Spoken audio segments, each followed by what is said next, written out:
Before I start talking, it's super important to me. I will tell you, some of you that are close to me know that I've done several of these elections. This obviously is going to be the biggest one. And unfortunately, the thing that I hate worst about anything is the money part and asking for money and knowing that it takes you generously giving of your money and your vote to make sure that I'm here. So for tonight, I just want to go over the list of sponsors that were here. First, you guys have all been sitting here listening to Tony Srirachi and the Highwaymen. This is absolutely my absolute favorite singer, and eventually he's going to retire. His son's going to take over for him, and it's going to be just as good. But they are absolutely amazing. It made me very happy when he called Denise and asked if he could come here and open us up to start this campaign. So thank you, Tony. I appreciate it. Karen, thank you very much. Karen is the best supervisor that represents the northern part of Riverside County. I'm just kidding. She is my favorite supervisor, and not because she supports public safety and that she does right for everyone, but she supports me so far in everything that I've asked, but never blindly. She probably grills me or asks me more questions than any of the other supervisors, and I know she just wants to know what I believe, what I think, and she wants to know what she has to tell somebody else why she supported something. And I truly do appreciate that from her. So thank you very much, Karen. And then very special here, my partner in crime, my neighbor, trying to keep us all safe from the idiots in Sacramento, Sheriff Shannon Dykes. Thank you very, very much for coming tonight. Thank you. Now I'm going to go through these quick for all of those, the big sponsors that are here tonight. But the bottom line is every single one of you paid good, hard-earned money to come here tonight, and you have no idea how much that really means to me. It's a lot. This is the hardest thing for me, is asking for money, and knowing that you all paid willingly to come out and support me in this endeavor. I truly do appreciate it. So this one is a special one, and this one wasn't really necessarily for tonight, but it worked out that way anyway. It was right after announcing the campaign. My first max out sponsor was Downs Energy. Mike, thank you very, very, very much. So everyone knows that I love firsts, and that was my first, so I appreciate it very much. The Trailblazer sponsors tonight were Riverside Sheriff's Association and Scott and Christy Anderson. The Ranch Boss sponsors, Alabasi Construction, Mike Andrews, First Responder Wellness, DM Bernardino Incorporated. Thank you, all of you. That was the biggest group picture of the night over there. It was awesome. Thomas Day, DiGirolamo Family Insurance, Walker and Phyllis Evans, Mark Fogo, Galliano Winery, Marcus Gayu, HP Communication, Hangar 24, Yellow Daisy LLC, IBW Local 47, the Bedrock Company, absolutely, the Bedrock Company, Fran Klopstad, John Largent, Lebersky Properties, All Valley Coin and Jewelry, Alessandro Presfilippo, thank you both. Michael Hoggy Shooting Experience, I think it might have been a tie for the biggest group, so thank you all. Rebecca Riddle, Seba, Supervisor Spiegel, Kent Springer and Mike Bonzini, Larry Yanez,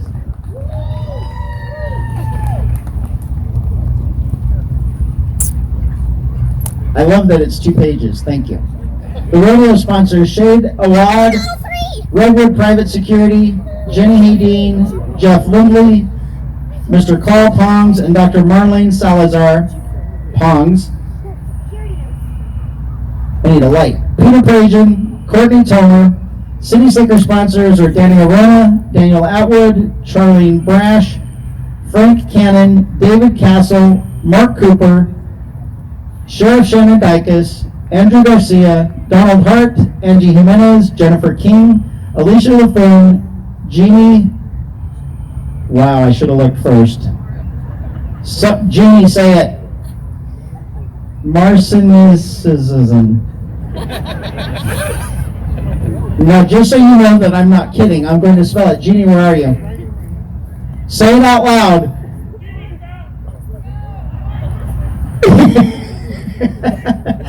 Thank you both. Susan Olmstead Bowen, Perry Orth, Don Pettiger, Penny Ramirez, Jamil Syed, Kathy and Tanner Ray, Jeff Taverner, Party Plus Redlands, and Rod Tolliver. Thank you all very, very, very much.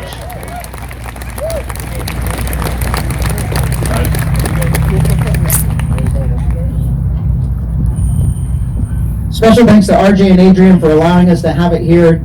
Cute little story with RJ. I won't tell you what he actually said, but RJ is the owner of this facility here. He's been a big supporter of law enforcement, and now this. I called and asked him if we could have it here.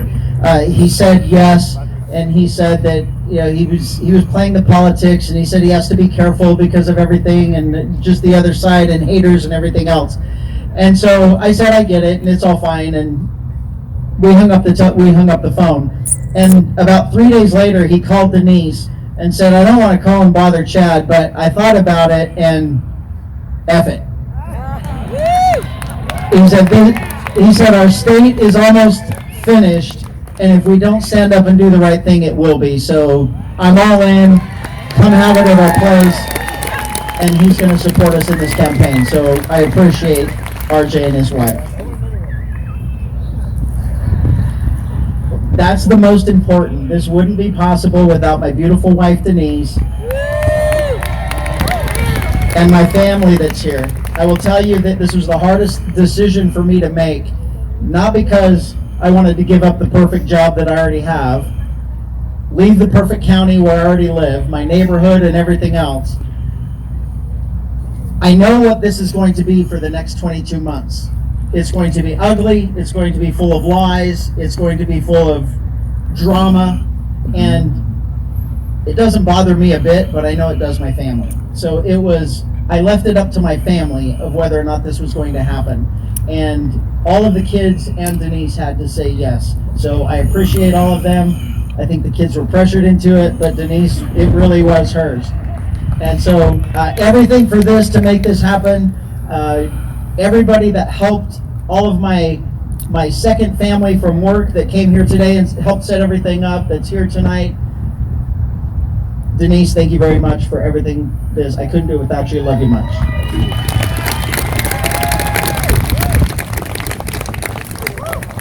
So I appreciate every single one of you coming tonight.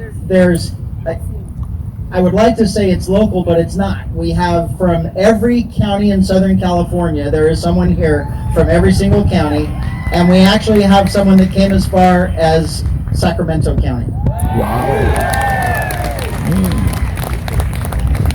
I appreciate them coming, especially that they wanted to be for the first one. I don't know if they didn't think I was going to make it up that way or not, but I told them, I talked to them earlier and said, well, you still have to come to the one when I go up there. And they said they would, so it's all going to be good.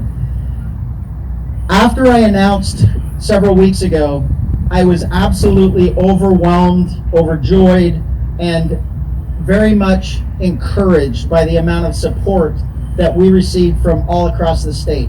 It wasn't just Riverside County. It wasn't just Orange County, San Bernardino County. It came from all across the state.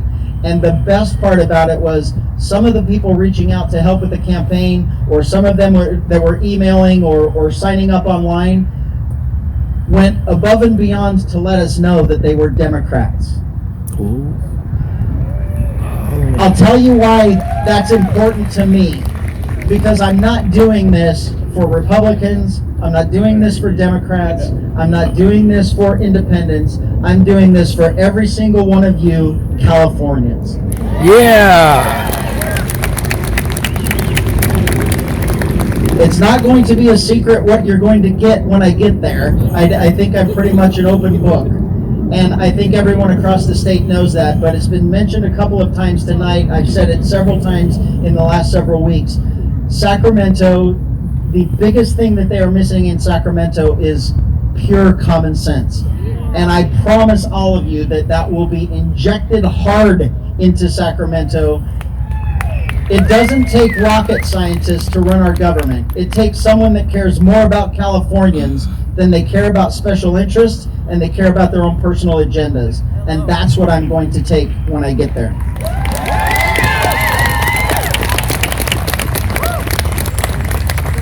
The number one question asked wherever I go is, why do you want to do this? Why would you want to do this? Why do you want to be governor? Why do you want to leave here? All of those things. And there's probably a million reasons why I could say, but the bottom line it comes down to, I'm absolutely 100% unquestionably doing it for you. It has nothing to do with me. It has absolutely nothing to do with my family, anything, no agenda, no nothing.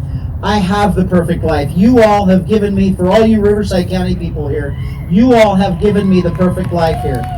I have the perfect agency in the perfect county with the perfect employees representing and serving the perfect public. And I certainly appreciate that. I've realized over the last 5 years, especially the last 5 years, 6 years as being the sheriff, the thing that prevents public safety in California from absolutely protecting all of us and making this the best place we possibly could is the politicians in Sacramento. The only way that's going to stop is a change at the top. Over the last 2.5 years, I've watched as every single Democrat, there's like 12 so far that have signed up that they're going to be running for governor. And I've watched as they put their name in the hat, and every single name that goes in are the ones that put us in this position. It's the same names, the same faces, and now they want the top spot to continue the downward trajectory of California. I can't let it happen. I've done everything I could to stand up in Sacramento. Probably, I will tell you this, just a fun fact for me, and it's a badge of honor that I wear, and Shannon is the same thing. There is no two sheriffs hated more than Shannon and I in Sacramento.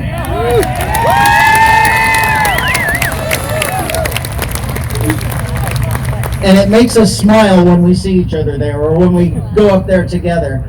Because we know we're doing it for all of you.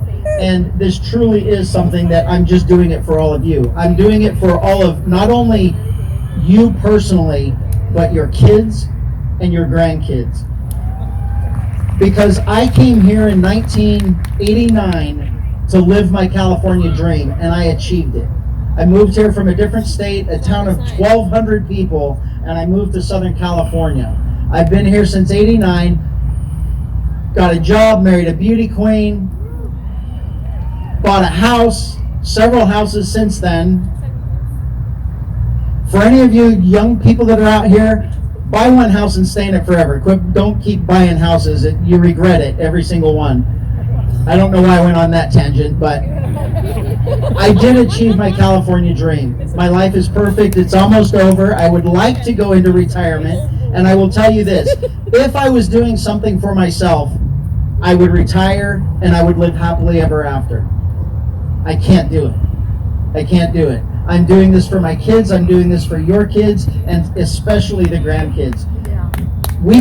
I could go over a list of 100 things, and that's probably not enough, of what is wrong with California. It is the middle, it's still winter, it's not the middle, but it is still winter.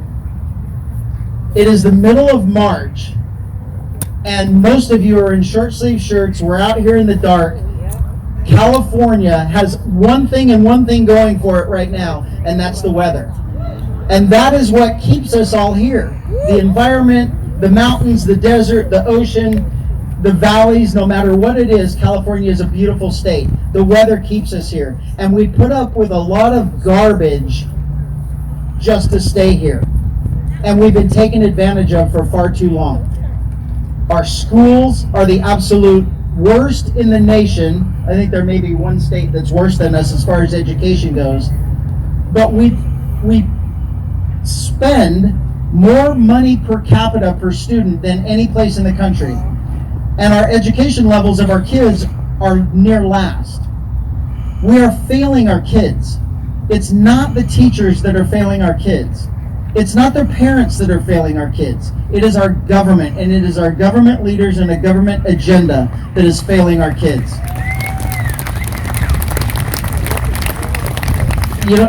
doesn't have to be a show of hands. I've met most of you already here tonight. There are a lot of business owners out here tonight. How many business owners enjoy being in California?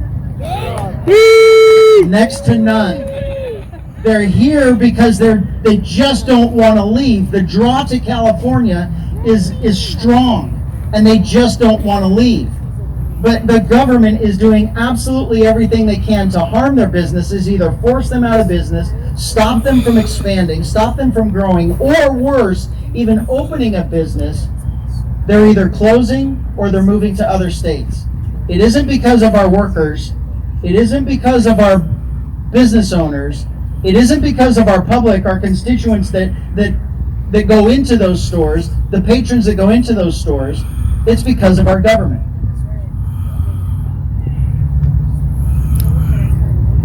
Our farming community and our ag community is being destroyed in this state. At one time in California's past, we supplied the nation with food, whether it was agriculture or farming. No longer. It isn't because of our farmers. It isn't because of our farmers' kids. It isn't because us wanting groceries and food.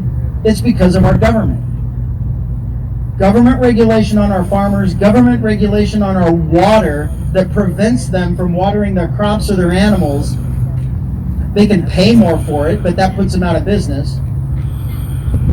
We just saw 13 ranches in Northern California be taken from them for conservation because of environmentalists for weeds and for bugs over humans. The worst example of special interest environmentalists is what happened in Pacific Palisades in Altadena. We all watched as 16,000 families lost their homes. Fires are not new to California. We have fire season in California. They happen every single year. Winds are not new to California, particularly Southern California. They're Santa Anas. We know they're coming. We know they're there. What is new in the last 10, 15, 20 years, and it gets worse every single year, is the intensity of the fires because of the regulation that our government puts on our fire department. The fire department can't clean out the dead brush. They can't clean out away from our cities. So when these fires happen, they get so big, so intense, it's impossible to put them out. And in a perfect storm with what we saw with the winds, we lost entire cities. We saw as water was not available for firefighters. Reservoirs were empty. I don't know if any of you know, but I will tell you, and it is an absolute fact. California has more water than any state in the country. It is also the most regulated by government. The government regulates it. The government ships most of it out to the ocean, and they regulate it so they can control all of us. Holy shit. They can raise our taxes. They can make us conserve. They can make us pay more if you go over your allotment, and it's all because all of our water is being shipped out to the ocean. That is the government that is doing that. It's not us. We have no reservoirs. We don't. They say we don't have enough drinking water. There's zero infrastructure, zero money put into infrastructure from our state legislature or our governor. The number one role of government is public safety. Does anyone feel like the government is doing enough in public safety? Public safety in California has been destroyed by our legislators with an agenda to purposely destroy public safety. It's not a secret. They don't even make it a secret anymore. That is what their goal is. Government's number one responsibility is public safety, and they are failing, whether it's police or fire or both. The next is infrastructure. I have already said we don't have the water. How many of you during the summer of last year didn't have power for any period of time because of rolling blackouts? We don't even have enough electricity in this state to support the people here. We're the largest state in the country with the 5th largest economy in the world, and we can't provide power to our residents. It was okay this year, several weeks ago, maybe several months ago now, 2 months ago, because I love my kids, I love my grandkids. but they had to come live with us because they were without power for more than a week. That is an absolute failure of government. Everything about California is failing, and it is not because of us. It is because of an absolute failed leadership in Sacramento and failed legislatures. We have done our best in Riverside County, I will tell you that, with the exception of one, and we're going to get rid of him next election. We have sent common sense, conservative Republican representatives to Sacramento. That's what Riverside County has done. That's good. Now we're going to send a governor.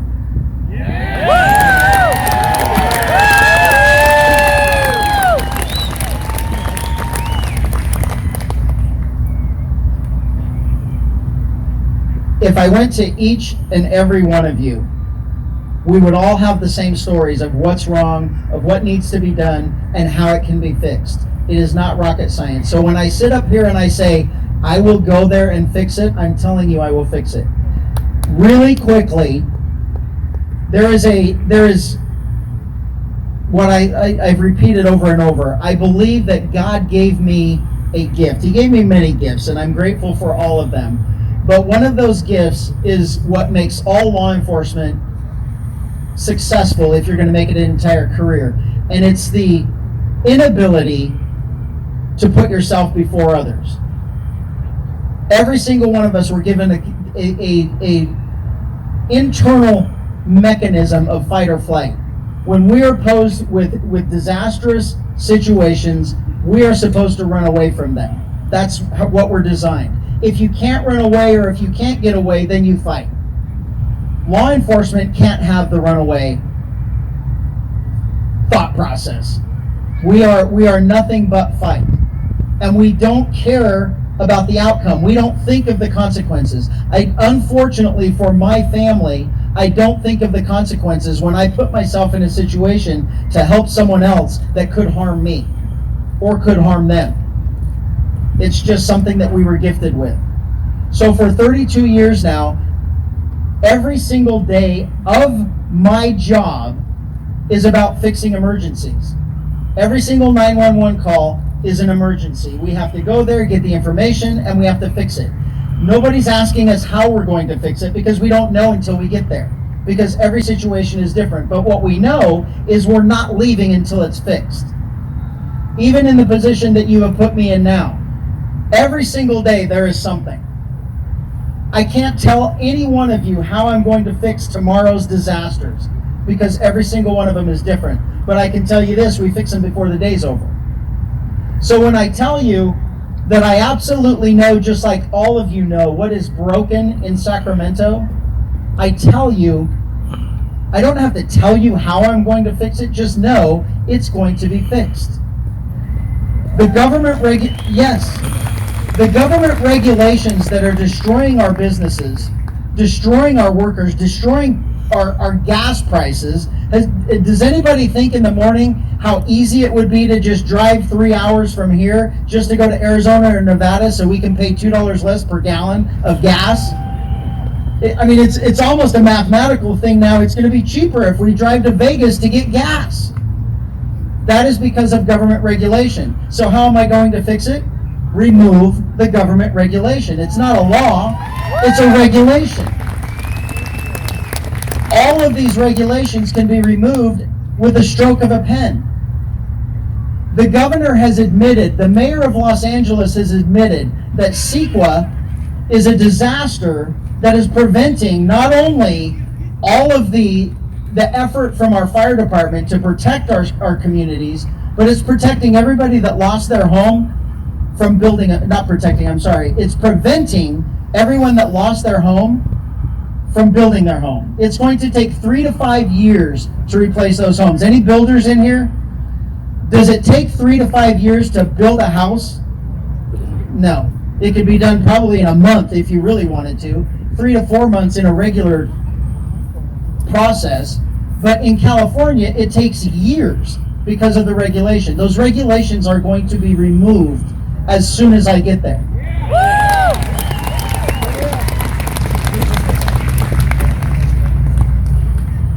This is my favorite because this is the worst thing that I don't like about being here. How many of you like paying your taxes? I actually wouldn't mind. I despise paying my taxes, but I wouldn't mind it if I knew it wasn't wasted by the people in Sacramento. Yes, Doge isn't going to be big enough for Sacramento. We have watched over the last several decades as government has wasted our taxpayer money, and we have nothing to show for it. Thank God for our president. Thank God for Elon Musk showing us the absolute waste that government has become. Some of it is good, some of it is necessary, a lot of it is absolute waste. And you have your head in the sand if you believe that Sacramento is not just as bad or worse. One thing I can tell you, just because it's a pet peeve and it's all over the news right now, is the stupid train to nowhere. I can tell you it will go nowhere once I'm there. I'm sorry, brother. Not only will we eliminate the waste, but I have a strange suspicion that when we eliminate all of the waste, we're going to realize that we don't need to take all of that tax money from you. We're not going to waste it on something else. We are going to give it back with lower taxes. Why does California pay the highest taxes in the entire country? We aren't getting anything in return. We are going to eliminate the waste, and I promise you, I will lower our taxes. If not, I mean, my campaign manager is probably going to have a heart attack, but I told them that we will come up with a plan, and we will take away state income tax. You cannot tell me that the other 10 states in the country that do not have state income tax, you cannot tell me they're failing. They are thriving. They are taking all of our residents. They are taking all of our businesses, and they're going there because of taxes. So why don't we fix it? We don't fix it right now because the people that are currently running government are greedy and they want more and more and more of your money. It will be eliminated. We will eliminate the high taxes, we will eliminate the regulation, and we will make California work for Californians, not special interests. So someone yelled from the back, gas prices. Gas prices will drop by almost $2 a gallon on day one when the stupid fees are taken away. They changed them to fees so they didn't have to vote them in. They used to be called taxes. They knew we wouldn't go for more taxes, so they changed it and called it a fee. A fee is just something that they are regulating. That will be gone on day one. Anyone up there could do that today, and they choose not to. We are going to make it happen. The state has had enough of government inefficiency. They've had enough of people lying to them. They've had enough of people that are there for their own special interests, for those interests of others, and not for Californians. This state is made up of unbelievably hardworking men and women who have been held back by our government. We are going to remove the restrictions and the thumb that they have on us, and we are going to make California thrive again. The California dream will be attainable again. For those of you that have been here a long time, you're probably living in your home, you're probably doing well, but I guarantee your kids aren't, or your grandkids aren't. Home prices have been made pretty much unattainable. You have to know that that was by design. Why do we have the highest home prices in the entire country? They want to have the highest home prices in the country, so you don't buy a home. This is by design, so government owns the home, so you rent from the government, and they just have more control over you. That is not what this country was founded for. That is not what the men and women who died for this country died for, and we are going to make sure that we return the American dream and the California dream to Californians. And it starts tonight in Riverside County.